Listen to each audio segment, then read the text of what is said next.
আসসালামু আলাইকুম। আশা করি সবাই অনেক অনেক ভালো আছেন। আজকের ভিডিওতে আমি কথা বলবো কিভাবে ইজুইক থেকে কিছু সেটিংস চেঞ্জ করে কিছু কাজ করে আপনি আরো বেশি আর্নিং করতে পারবেন। আপনার ইপিএমভি টা বাড়াতে পারবেন সেই ব্যাপারে ইনশাআল্লাহ কথা বলবো। তো গত সপ্তাহের ভিডিওর পর সবাই রিকোয়েস্ট করেছেন আমাকে এটার উপর একটা ভিডিও বানাতে। সো তাই আজকে বানাচ্ছি। আর যারা জানেন না আপনারা এখন চাইলে ইজুইকে কোনো রকমের পেজ ভিউ রিকোয়ারমেন্ট ছাড়াই কিন্তু আপনি ইজুইক বসাতে পারেন আপনার ইজুইকের অ্যাড আপনার সাইটে। আগে একটা রিকোয়ারমেন্ট ছিল যে 10,000 পেজ ভিউ থাকা লাগবে।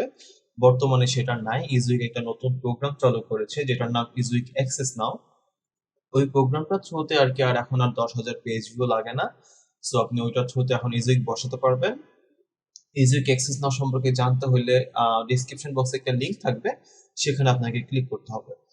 তো যাই হোক শুরু করি। তো ফার্স্টে আমরা যেটা বুঝবো সেটা হলো গিয়ে এই কাজগুলো আমরা করলে আমাদের অ্যাডের ইপিএমভি বাড়ার কথা নরমালি। তো ইপিএমভি জিনিসটা কি? ইপিএমভি হলো গিয়ে আর্নিং পার মিলি ভিজিটর। মিলি মানে হলো গিয়ে 1,000, that means earning per 1,000 visitor. এখন ভিজিটর আর পেজ ভিউ কিন্তু এক জিনিস না, ঠিক আছে? ধরেন আমি আপনার সাইটে গিয়ে টানা 5টা পেজ দেখলাম, তার মানে আপনার সাইটের 5টা পেজ ভিউ হয়েছে, কিন্তু ভিজিটর কিন্তু একজন, আমি একাই। তো ভিজিটর আর পেজ ভিউর মধ্যে পার্থক্য আছে। গুগল অ্যানালিটিক্সে এই জিনিসটাকে ইউজার বলে। সো আপনি দেখবেন গুগল অ্যানালিটিক্সে একটা মেট্রিক থাকে ইউজার আর একটা মেট্রিক থাকে পেজ ভিউ। তো দুইটার মধ্যে একটু পার্থক্য আছে। তো ইজুইকের যে পিএমভিটা সেটা হলো গিয়ে ইউজারের হিসেবে, পেজ ভিউর হিসেবে না। তো এই এপিএমভিটা নর্মালি আমি দেখছি অ্যাটলিস্ট 10-এর উপরে থাকে যদি আপনার সাইটে ডিসেন্ট ট্রাফিক থাকে, কারণ ট্রাফিক ছাড়া ইজুইক যে অ্যাডটা সেটা অপটিমাইজ করতে পারে না। তাদের অ্যালগোরিদমটা মেশিন লার্নিং দিয়ে কাজ করে, তাই প্রচুর কি করা লাগে, প্রচুর ট্রাফিক থাকা লাগে। ট্রাফিক থাকলে তাদের অ্যালগোরিদমটা আস্তে আস্তে বুঝতে পারে যে কোন অ্যাডগুলো আপনার সাইটের জন্য সুটেবল এবং তারা সেইভাবে অ্যাড দিতে পারে এবং অ্যাডগুলো আরো অপটিমাইজ হয় আস্তে আস্তে।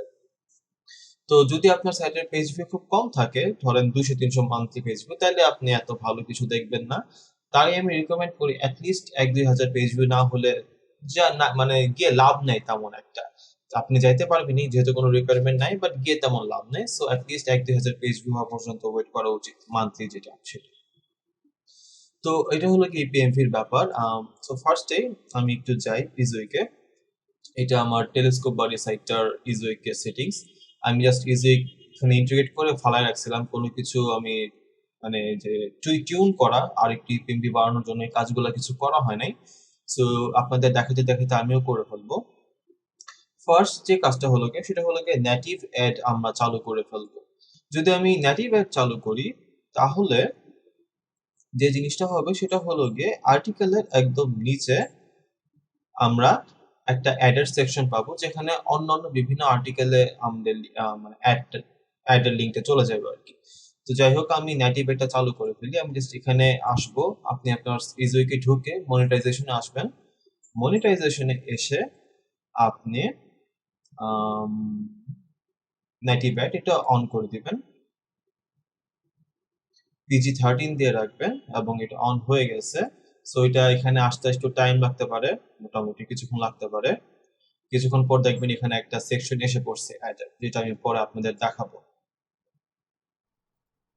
আচ্ছা, নেটিভেট গেল, নেটিভেট আমরা অন করে দিলাম। এখন আমরা যেটা করব সেটা হলো গিয়ে একটা স্টিকি বা ফ্লোটিং সাইড বার অ্যাড দিব। মানে এগুলো তো সাইড বার অ্যাড, তাই না? তো আমরা যখন স্টিকি বা একটা ফ্লোটিং সাইড বার অ্যাড দিব, তখন ইউজার যখন স্ক্রোল করে নিচে নামবে তখনই অ্যাডটা সাথে সাথে স্ক্রোল করে নামতে থাকবে। সো অ্যাডটা আরও অনেকক্ষণ ইউজারের সামনে থাকবে, ইউজার দেখতে পারবে, এবং ইউজার যতক্ষণ একটা অ্যাড তার চোখের সামনে থাকবে ওটা থেকে তত বেশি আর্নিং হবে। সো এটা একটা খুব ভালো ওয়ে আর্নিংটা ইনক্রিজ করার। তো আমরা যেটা করব সেটা হলো গিয়ে ফার্স্টে আমি আমার সাইটে একটু লগ ইন করে ফেলি। আচ্ছা, আমি আমার সাইটে লগ ইন করে ফেলছি। এখন যেটা করব আমরা সেটা হলো গিয়ে আমরা এই প্লেস হোল্ডার সেকশনটায় আসবো। আমরা কিন্তু মনিটাইজেশনের ভিতরেই আছি, ঠিক আছে? তো আমরা মনিটাইজেশন সেকশনের ভিতরেই আছি। এখানে এসে আমরা এই প্লেস হোল্ডার সেকশনে আসবো। এসে আমরা একটা নিউ প্লেস হোল্ডার দিব। তারপর এখানে ক্লিক করব, ক্লিক করে আমরা ফ্লোটিং সাইড বার ফ্লোটিং এই অপশনটা ক্লিক করব, ঠিক আছে? প্লেস হোল্ডার নেম এটা থাকুক, সাইড বার ফ্লোটিং ওয়ান, সমস্যা নাই, এগুলো সব থাকুক। আমরা সেভ দিয়ে দিব। সেভ দেওয়ার পর আমরা একটা কোড পাবো, এই কোডটা আমরা কপি করে নিব। ঠিক আছে, কপি করে এখন আমরা আমাদের সাইটের ব্যাকএন্ডে এসে প্লাগইনসে যাব। প্লাগইনসে এসে আমরা একটা নতুন প্লাগইন ইনস্টল করব।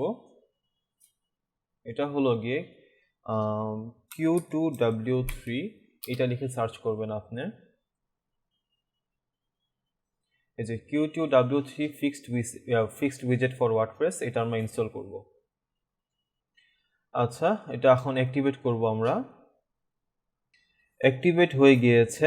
এখন আমরা যেটা করব সেটা হলো গিয়ে আমরা অ্যাপিয়ারেন্সে গিয়ে উইজেটে যাব। উইজেটে গিয়ে এখন আমরা একটা উইজেট নেব কাস্টম HTML, এটা আমরা অ্যাড টু উইজেট দিব। অ্যাড টু উইজেট দিয়ে এই যে আমরা কোডটা কপি করছিলাম এখানে আমরা এটা পেস্ট করে দিব। পেস্ট করে এখানে ফিক্সড উইজেট, এখানে একটা টিক চিহ্ন দিয়ে সেভ দিয়ে দিব।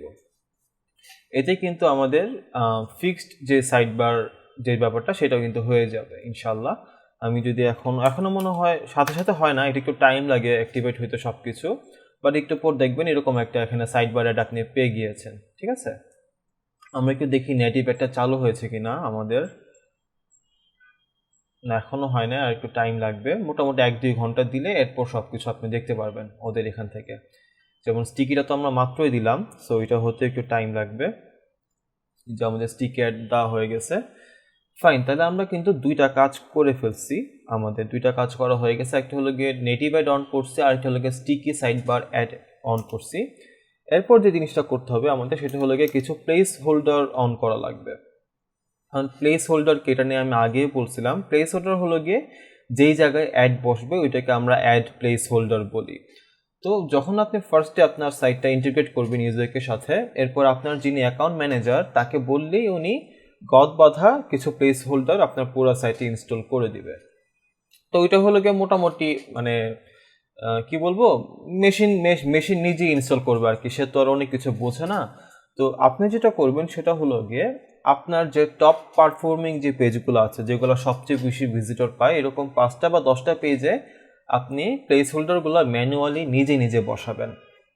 এতে আপনার আরও কন্ট্রোল থাকবে কোন কোন জায়গায় অ্যাড আসতেছে সেটার উপর, এবং আপনার আর্নিংটা এখান থেকে আর কিছুটা বাড়বে।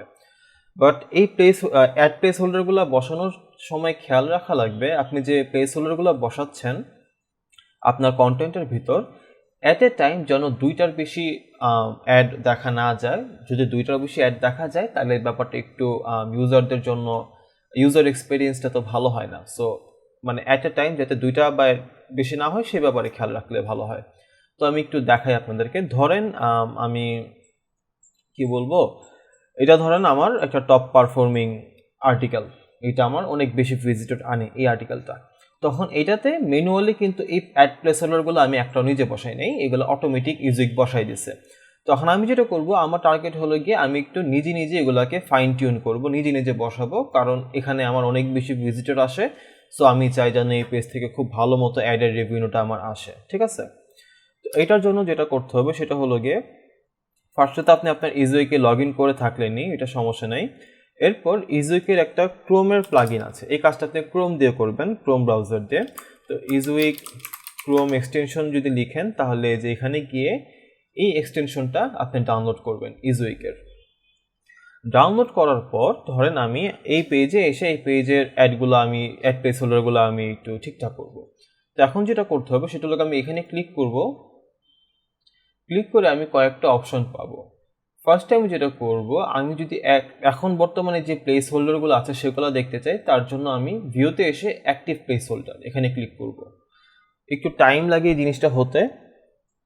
এই যে দেখেন এখন হয়ে গেছে, আমরা দেখতে পারতেছি কোন কোন জায়গায় কি প্লেস হোল্ডার আছে। ঠিক আছে, তো এখন আমি যেটা করব সেটা হলো গিয়ে আমি ক্রিয়েটে যাব, এখানে আবার ক্লিক করব, ক্লিক করে ক্রিয়েটে যাব।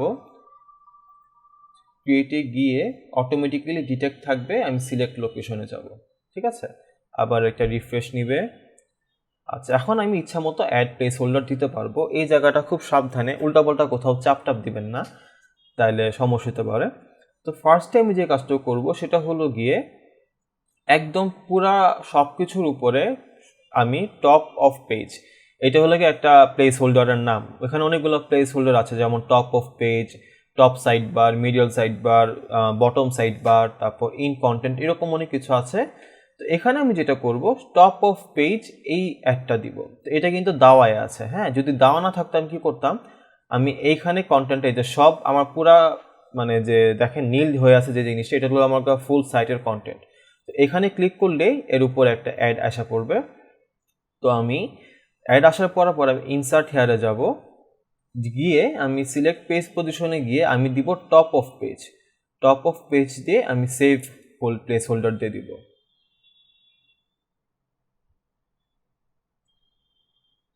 প্রত্যেকটা অ্যাড সেট আপের পর একটু টাইম লাগবে এটা হইতে, কারণ সো একটু ওয়েট করে দেখা লাগবে আর কি আপনার। তো টপ অফ পেজটা একটা দিয়ে দিলাম এখানে, সমস্যা নাই। এখন যে জিনিসটা করা যেতে পারে সেটা হলো গিয়ে আমি সাইড বারের কিছু অ্যাড দিব। তো সাইড বারে আমি ধরেন এখানে ক্লিক করলাম, ক্লিক করার পরে উপরে একটা বাক্স এসে পড়লো, এখানে আমি ইনসার্ট হেয়ারে যাব। ইনসার্ট হেয়ারে গিয়ে আমি টপ সাইড বার দিব, সাইড বার টপ, এরপর সেভ প্লেস হোল্ডার দিব।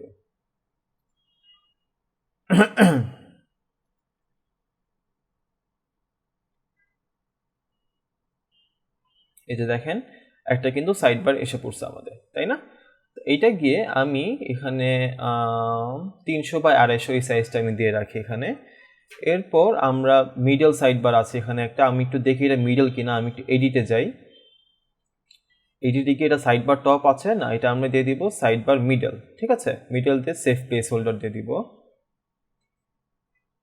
ওকে, সেভড হয়ে গেছে। এখন আমরা চাইলে এটা থাকুক এটার মতো। এখন সাইড বার ফ্লোটিংটা উপরে আছে, সাইড বার বটমটা এখানে আছে, তো এটা আমি ডিলিট করে দিব এখান থেকে। সাইড বার ফ্লোটিংটা সবসময় সবার নিচে থাকবে, ঠিক আছে? এটা মাথায় রাখতে হবে কিন্তু। তো এখান থেকে আমি এটা ডিলিট করে দিলাম, ইয়েস দিব।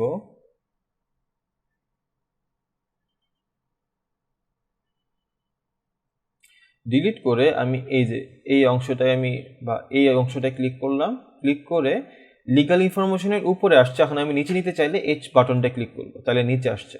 এখন আমি এখানে বটম সাইড বার বটম এইটা আমি দিয়ে দিব, ঠিক আছে? এটা আমি দিয়ে দিলাম, আর এখানে কিছু করা লাগবে না। হ্যাঁ, সাইড বার বটম দিয়ে সেভ প্লেস হোল্ডার দিয়ে দিব আমি। তাহলে আমাদের কি কি হইল, আমরা টপ দিলাম, মিডল দিলাম, বটম দিলাম, ফ্লোটিং দিলাম এবং টপ অফ পেজ দিয়ে দিলাম, ঠিক আছে? এখন আমরা যে জিনিসটা করব সেটা হলো গিয়ে, এটা তো আমাদের টাইটেলের নিচে একটা অ্যাড দেওয়া যায়, এটাকে বলা হয় বিলো টাইটেল বা ওই টাইপের কিছু। আমি একটু দেখি, ধরেন এইটা ক্লিক করে আমি এডিটে যাই, এডিট করে আমি এটা দিয়ে দিব। সো আমি এখানে ক্লিক করব, ক্লিক করে আন্ডার পেজ টাইটেল এটা সিলেক্ট করব, সিলেক্ট করে এটা আমি সেভ প্লেস হোল্ডার দিয়ে দিব। আপনি চাইলে প্লেস হোল্ডারের নামটাও চেঞ্জ করতে পারেন, আমার করা হয় না, ধরেন আমি এটা করে ফেললাম, like under title place holder, এরকম কিছু দিয়ে আমি সেভ করে দিলাম, তাহলে নামটাও চেঞ্জ হয়ে যাবে, আপনার বুঝতে সুবিধা হবে। হ্যাঁ, এটা হইল। এরপর একটা অ্যাড আছে যেটা হলো প্রথম প্যারার নিচে আসে, তো এটার জন্য আমি এখানে ক্লিক করব, ক্লিক করে এটা তো প্রথম প্যারার উপরে চলে গেছে, উপরে চলে গেলে সমস্যা নাই, এটা ক্লিক করলে নিচে আসবে। নিচে এসে আমি ইনসার্ট হেয়ারে যাব, এরপর এখানে ক্লিক করে আমরা দেখব আন্ডার ফার্স্ট প্যারাগ্রাফ, এইটা দিয়ে সেভ প্লেস হোল্ডার দিয়ে দিব।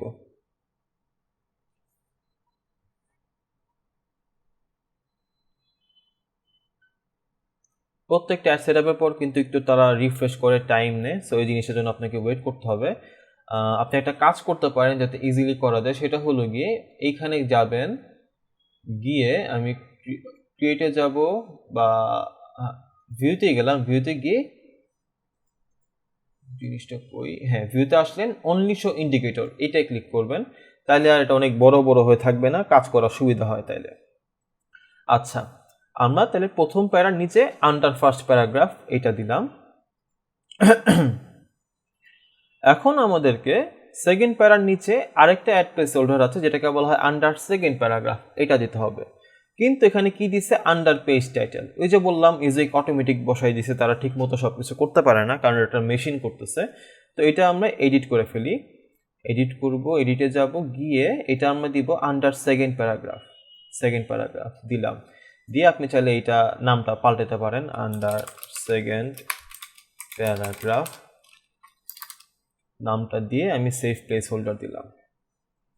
ঠিক আছে, হয়ে গেছে। এখন আমি একটু নিচে নামি, নিচে নেমে ধরেন আমি নিচে নামছি, এখন কিন্তু আমার স্ক্রিনে কোনো অ্যাডই নাই, আমার একটা অ্যাড দরকার এখন। সো আমি এই জায়গায় একটা অ্যাড দিয়ে দিব, ঠিক আছে, কারণ মানুষজন স্ক্রোল করে এই টেবিলটার নিচে একটা অ্যাড দেখতে পারবে।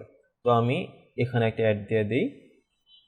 এখন আমি যত অ্যাড দিব এই সবগুলোকে বলা হবে ইন কন্টেন্ট অ্যাড। ইন কন্টেন্টের ভেতরে অ্যাড। তো এইগুলো 1 2 3 4 এরকম 50 পর্যন্ত আছে। তো ফার্স্টেরটা আমি দিব ইন কন্টেন্ট 1। তো আমি এই যে ইন কন্টেন্ট 1 দিলাম, দিয়ে সেভ প্লেস হোল্ডার দিয়ে দিলাম।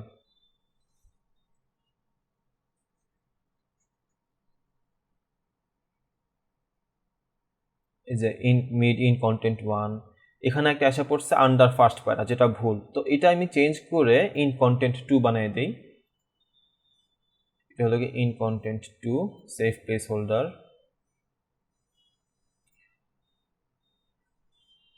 ইন কন্টেন্ট 2, ঠিক আছে। এরপর এটা আন্ডার সেকেন্ড প্যারা, এটা আমি ইন কন্টেন্ট 3 বানিয়ে দিই। একটু টাইম নিয়ে কাজগুলো করতে হবে আপনাকে, টাইম নিয়ে করলে ভালো হবে। তারপর এখানে আরেকটা আমি বসাই দিই, কারণ আমি বলছি এক সময় যাতে স্ক্রিনে দুইটার মতো অ্যাড থাকে। এখানে একটা আছে, এখানে কিন্তু আর কিছু নাই। সো আমি এখানে আরেকটা বসাই দিতে পারি। ইনসার্ট হেয়ারে যাব, গিয়ে ইন কন্টেন্ট 3, আচ্ছা আগেটা কত ছিল, 3 ছিল, এখন আমি ইন কন্টেন্ট 4 দিব। 4 দিয়ে প্লেস হোল্ডার দিব।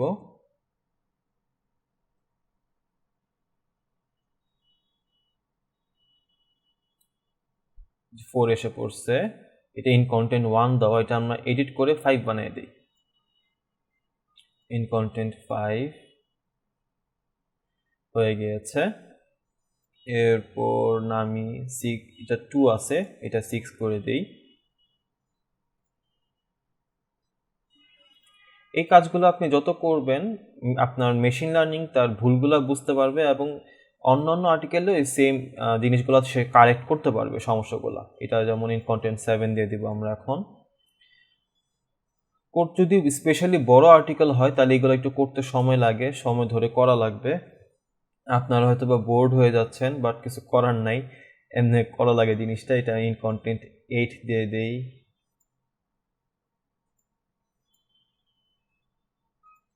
এরপর এখানে আছে একটা, এটা কি আছে দেখি, ইন কন্টেন্ট 5 আছে, আমরা এটা 9 দিয়ে দিব।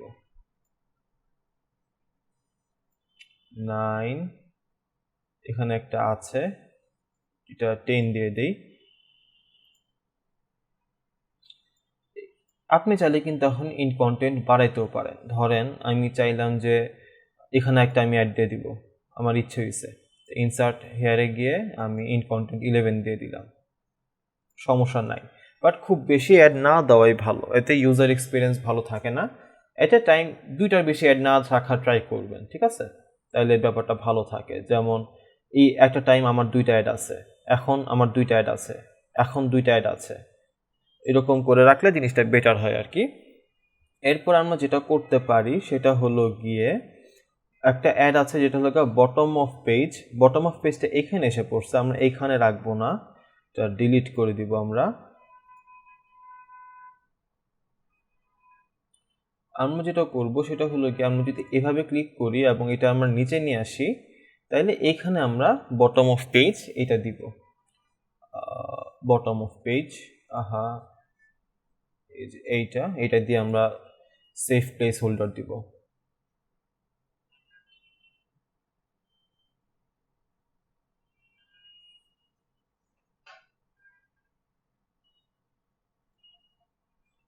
তো এখানে অ্যাড আসা পড়বে একটা বটম অফ পেজটা। এরপর আর মোটামুটি তেমন কিছু নাই, আমরা সবই করছি, নেটিভ প্লেস হোল্ডারও আসবে। তো এইভাবে হলো গিয়ে মোটামুটি আপনি কি বলবো, এই জিনিসগুলো করতে পারবেন, অ্যাড প্লেস হোল্ডারগুলো সেট আপ করতে পারবেন। আমি কি দেখি আর কিছু করা যায় কি না রিসেন্ট পোস্টের উপরে, আমার ঠিক খেয়ালও না আর কি কি আছে। বটম পেজ ইন কন্টেন্ট, না মোটামুটি আমরা কিন্তু সবগুলো ইউজ করে ফেলছি, ঠিক আছে, আর তেমন কিছু লাগবে না। তো এই যে করে ফেললেন, এরপর টার্ন অফ এডিট মোডে যাবেন। আপনারা সব ad placeholder set up করছেন, এখন প্রেস করার সাথে সাথেই যে সব অ্যাড এসে পড়বে ব্যাপারটা তা না, এটা টাইম লাগে, 1-2 ঘন্টা টাইম দিবেন। আর এই সবগুলো প্লেস হোল্ডারে যে একটা টাইম সবসময় অ্যাড শো করবে তা না, ইজিলি কিন্তু মেশিন লার্নিংয়ের উপর কাজ করে, এবং এই মেশিন লার্নিং এক একজন ইউজারের কাছে এক এক অ্যামাউন্টের অ্যাড শো করে, সে সবসময় টেস্ট করতে থাকে। তাই আপনি সবসময় সব অ্যাড দেখবেন এমন ভাবার কোনো কারণ নাই। আমরা এখানে ক্লিক করব, ক্লিক করে আবার সব ডিঅ্যাক্টিভেট করে দিব। এতে আমাদের সাইট আবার আগের অবস্থায় এসে পড়বে, আমরা আবার সব অ্যাড ট্যাড সব কিছু দেখতে পারবো আর কি, ঠিক আছে। তো আমরা যদি নিচে নামি, এখনও নেটিভ টেটিভগুলো শুরু হয় না। এই যে দেখেন ইয়াটা কিন্তু হয়ে গেছে, এটা কি বলে স্টিকি অ্যাড বা ফ্লোটিং অ্যাড যেটা, সেটা কিন্তু আমি যখনই যাচ্ছি অ্যাড কিন্তু আমার সামনেই আছে, ঠিক আছে। এই কাজটা হয়ে গেছে আমাদের। সো এটা খুব ইম্পর্টেন্ট একটা কাজ। তো আমরা প্লেস হোল্ডার দেখলাম, নেটিভ দেখলাম, স্টিকি দেখলাম, আর কয়েকটা কাজ করলে আপনার সাইটের স্পিড বাড়বে এবং এটা ইভেনচুয়ালি বেটার টেস্টিং করতে হেল্প করে। So eventually it will have impact on your earning. আমরা দেখি, আমরা যে জিনিসটা করবো এখন সেটা হলো গিয়ে স্পিডে যাব। স্পিডে গিয়ে ইজউইক ক্লাউড ক্যাশিং, এটা যদি আপনাদের অন করা না থাকে এটা আপনারা অন করে ফেলবেন। আর সাইট স্পিড অ্যাক্সেলারেটর, এটা সম্ভবত একটা প্রিমিয়াম ফিচার, তাদের কিছু টাকা দেওয়া লাগে। আমি তো প্রজেক্ট 24-এ আছি, তাই এটা আমাকে তারা ফ্রিতে দিয়েছে। তো যদি আপনারা পারেন তাহলে এই সাইট স্পিড অ্যাক্সেলারেটরটা অন করে রাখতে পারেন, আপনার সাইটের স্পিড বাড়বে। আর ক্যাশ যেটা সেটা অন করে রাখবেন, স্পিড বাড়বে। স্পিড বাড়লে ইভেনচুয়ালি আপনার ইউজার এক্সপিরিয়েন্স, অ্যাড টেস্টিং সব কিছুই ভালো হবে। সো এটার আপনার আর্নিংও ভালো হতে হেল্প করবে। তো মূলত এই কাজগুলো করলে আশা করা যায় আপনার ইজউইক থেকে আর্নিং একটু আরও ভালো হবে ইনশাল্লাহ।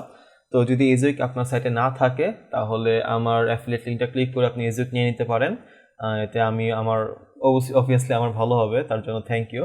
তো আমার ডিসক্রিপশন বক্সে লিঙ্কটা থাকবে, ওখানে ক্লিক করে আপনি কোনো রকমের পেজ ভিউর বাধা ছাড়াই ইজউইক আপনার সাইটে কিন্তু বসায় ফেলতে পারবেন। তো সবাই ভালো থাকবেন, সুস্থ থাকবেন, আল্লাহ হাফেজ।